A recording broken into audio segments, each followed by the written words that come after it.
Bom dia, pessoal. Boa tarde, boa noite. Eu não sei o horário que eu vou estar falando com vocês, que vocês vão estar assistindo esse vídeo, mas eu sei que uma hora vocês vão acabar assistindo esse vídeo, né? Eu estou falando aqui com o segundo módulo de análises clínicas. A nossa matéria é o que é hematologia, tá? Saudades de vocês, como eu já falei várias vezes, né? E a gente tem saudades porque nossas aulas eram o quê? Bem divertidas, não é? Nossas aulas eram muito legais, né? Bom, e espero que a gente continue, né? Espero que aqui online também a gente esteja agradando vocês, tá bom? Infelizmente a gente está se reinventando, a gente está procurando novas formas de estar passando conhecimento, tá? De estar junto com vocês e de fazer uma coisa descontraída, uma coisa legal pra gente, né? Nós estamos vendo o que? Nós estamos vendo hematologia, né? Na hematologia, a gente estuda o que? Os elementos figurados do sangue. Quais são os elementos figurados do sangue, criancinhas? Os elementos figurados do sangue são as células, os glóbulos vermelhos, os glóbulos brancos e as plaquetas, né? A gente já estudou o que? Os glóbulos vermelhos, que também são conhecidos como eritrócitos ou hemácias, né? E a gente está estudando agora o que? Os leucócitos, tá? Nos leucócitos, a gente tem o que? Os leucócitos séricos, que eles estão o quê?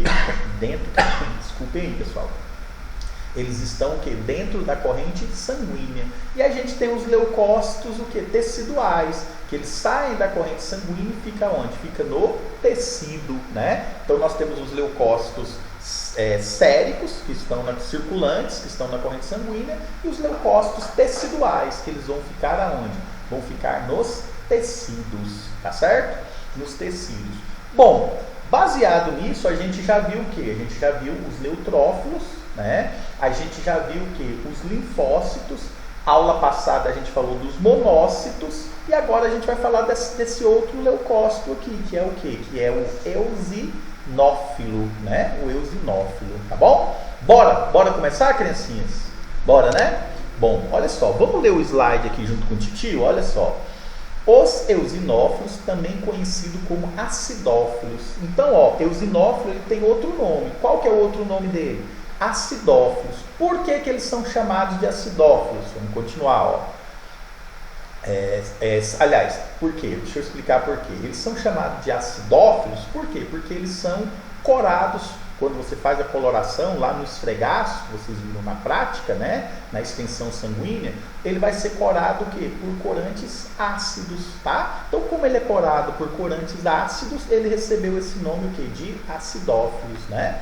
Eles são células do sistema imunológico, né, responsáveis pela ação contra parasitas, tá bom? Então, ó, células do sistema imunológico porque são leucócitos. Todos os leucócitos, criancinhas, todos os leucócitos são células do sistema imunológico, que são responsáveis pela defesa do nosso organismo, tá? Seja ela humoral, que é pela produção de anticorpos, ou seja ela celular, que é através do que? Da fagocitose, tá bom? Da fagocitose, tá certo? Esses eosinófilos, mais para frente eu vou estar explicando para vocês, eles vão agir contra principalmente os parasitas, né? Os parasitas que vão estar em nosso organismo, tá certo? Bom, vamos continuar, ó. Constitui uma pequena porcentagem, 1 a 3% dos leucócitos circulantes, representando de 0 a 400 eosinófilos por milímetro cúbico de leucócitos de um indivíduo adulto, né? Então, quer dizer, aqui eu passei para vocês o valor de referência relativo e o valor de referência o que? Absoluto, tá? Vocês já aprenderam o que é valor de referência, o que é uma contagem diferencial relativa e o que é uma contagem diferencial absoluta. Vocês aprenderam isso aonde? Na aula prática, né? Lá nas técnicas laboratoriais, tá certo? Então, vocês vão notar que a quantidade de eosinófilo é muito pequena, de 1 a 3% dos leucócitos do nosso organismo, eles vão ser o que? Eles vão ser eosinófilos, tá bom? Ó, os eosinófilos, eles são leucócitos que granulócitos, ou seja, ele vai apresentar grânulos em seu citoplasma, né? O citoplasma deles são o quê? Apresentam grânulos, então por isso que eles são chamados de granulócitos. E esses eosinófilos, eles são o quê? Mieloides. O que significa dizer mieloides? Que eles são produzidos aonde? São produzidos na medula óssea. Eles vão ser produzidos, madurados, né? Maturados na medula óssea e vão ser lançados aonde? Na corrente sanguínea, tá? Na corrente sanguínea. Por isso que eles são chamados de mielócitos. Olha só, vamos ler essa parte aqui, ó. O eosinófilo se diferencia a partir de uma célula precursora da medula óssea e, quando totalmente diferenciadas, migram para o sangue. Uma vez na corrente sanguínea, os eosinófilos têm como principal destino os tecidos, tá? Então, quer dizer, eles vão ser maturados, produzidos e maturados na medula óssea através de uma célula precursora, né? Essa célula precursora a gente fala que é a célula primordial, né? É a célula tronco. Vocês conhecem mais com o nome de célula tronco. É a célula que vai dar origem o quê? Origem aos eosinófilos. Então esses eosinófilos vão ser produzidos lá na medula óssea. Quando eles estiverem prontinhos, eles vão ser jogados aonde? Na corrente sanguínea. E lá na corrente sanguínea eles vão ficar um tempo, vão sair da corrente sanguínea e vão para os tecidos. Tá? Lá nos tecidos eles vão fazer o quê? Vão exercer a função de defesa do nosso organismo. Tá bom? Vamos continuar vendo aqui a respeito dos eosinófilos? Olha só. Os eosinófilos possuem um diâmetro médio de 10 a 15 micrômetros, tá? Então, quer dizer, o tamanho dele, micrômetro, é uma unidade, né? Então, eles vão ser o quê? De 10 a 15 micrômetros, tá? Um micrômetro tem o quê? É a milésima parte de o quê? De 1 centímetro, né? Bom, o núcleo dele geralmente é bilobulado. Olha só, ele vai ter 2 lóbulos, tá? Ele vai ter 2 lóbulos aqui.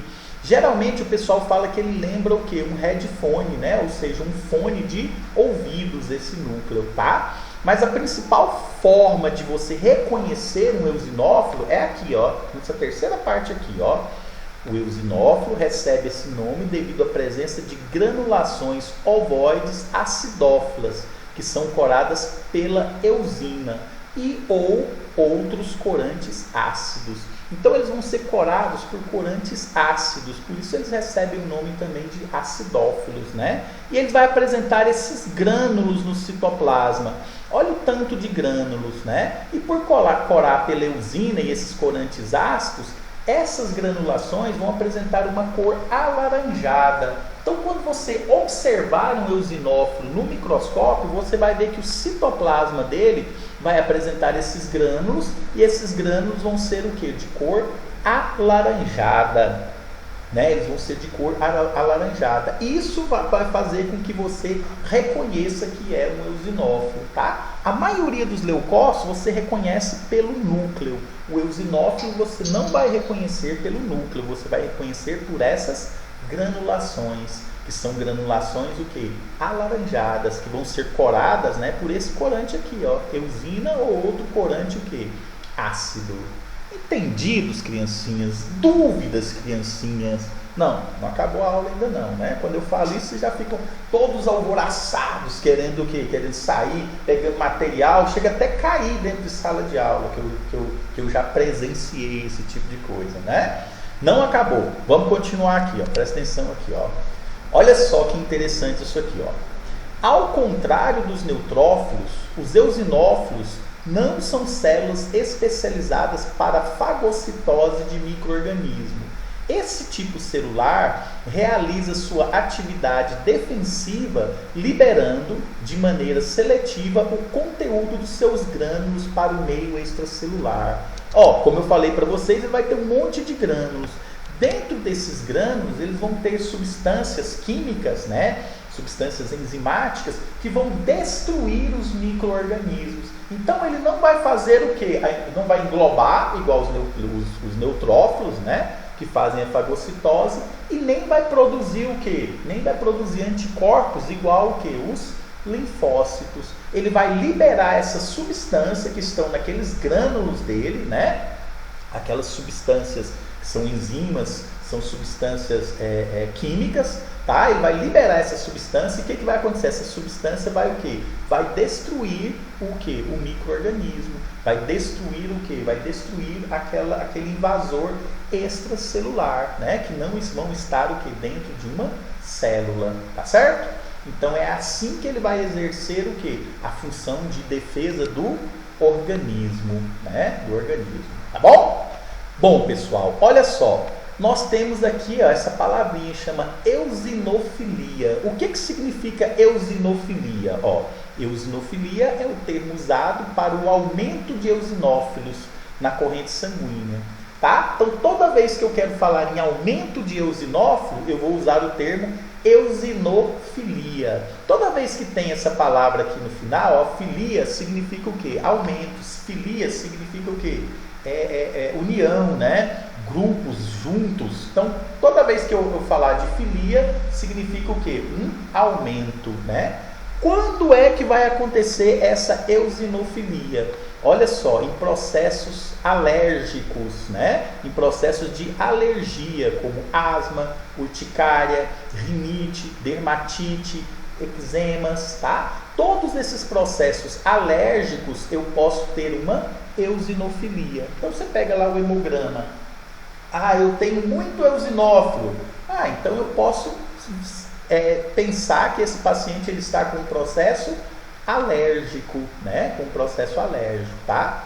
Outro caso que vai também aumentar, que nós vamos ter a eosinofilia, vão ser o quê? Parasitoses por vermes, né? Parasitoses por vermes, ascaridíase, toxocaríase, ancilostomias, oxiúrias, esquizostomose e outros, né? Então, vermes parasitários do nosso organismo pode o quê? Pode causar o quê? Um aumento de eosinófilos. Olha só que legal! Eosinofilia em dois processos, né? Eu posso pegar o hemograma e pensar em dois processos.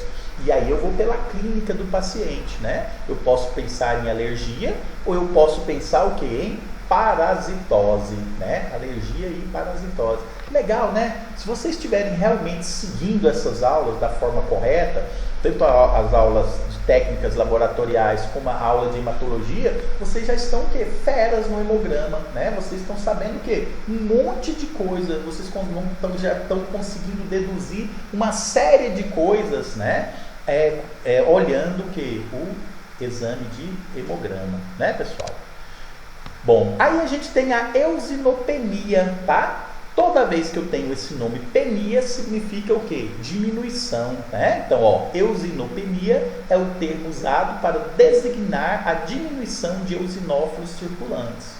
Embora seja uma condição rara, né, a eosinopenia, mas eu tenho alguns processos que pode indicar patologia. Então, diminuição de eosinófilos, eosinopenia, né? Eosinopenia. Quando é que pode acontecer eosinopenia? Infecções bacterianas agudas. A redução também pode ser o quê?